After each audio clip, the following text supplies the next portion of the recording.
ready when you guys are. Shoot. I think we're ready. All right, Mike Rubendall interview, Tattoo Artist Magazine, 2011, sometime in May. My first question, because I don't know some of these things, where were you born and raised? I was born and raised in Long Island, New York, in a place called Massapequa. Beautiful Massapequa. Beautiful Massapequa, and home of the Stray Cats. You're right. And that's where I wound up opening the shop, Kings Avenue, in my hometown. In your own hometown. Yeah. I like that about you. Good guy.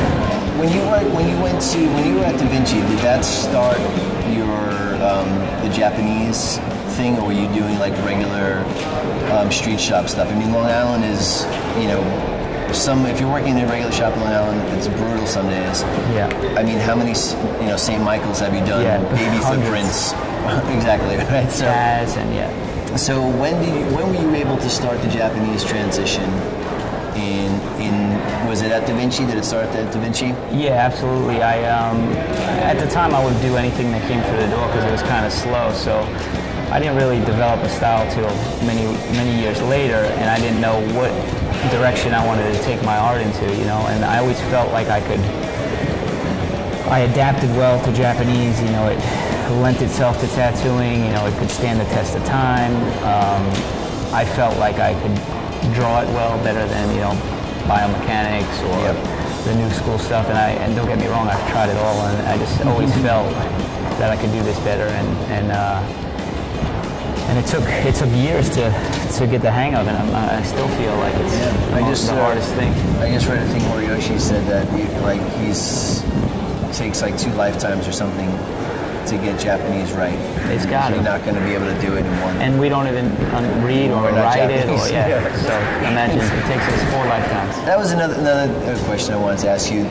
Do you find yourself trying to be more of a Japanese like purist when you're doing like big stuff like the back piece of Vice Suits, or you do your own, with Western influences? Yeah, absolutely. I do Western influence. I do as much. I keep it real as much as I could, as much as I know to my, you know, whatever I know about, I incorporate in my tattoos. But compared to those, legends, exactly. Okay. Compared to those guys, I don't know shit. You know, I just do what I do and fucking keep it moving, man. When you, after doing so much large-scale tattooing, do you ever just beg and pray for a single-point tattoo to come in for you one day? I do. That's why I like conventions, because I won't take anything on, you know, bigger than baseball size. You know, something I could start and finish. Just knock it out. Yeah, it's the best. That's the best. I would love to do that shit 8 days a week. Yeah, you don't think it's the best when you're trying to do big stuff. Right, and then once you get what you ask for, now I'm doing big stuff. I can't wait till that client comes in. I'll even squeeze people in if I know they're going to get a 2-hour job. Like a skull on a calf all day. All day. I kiss you when you leave. I live for that shit.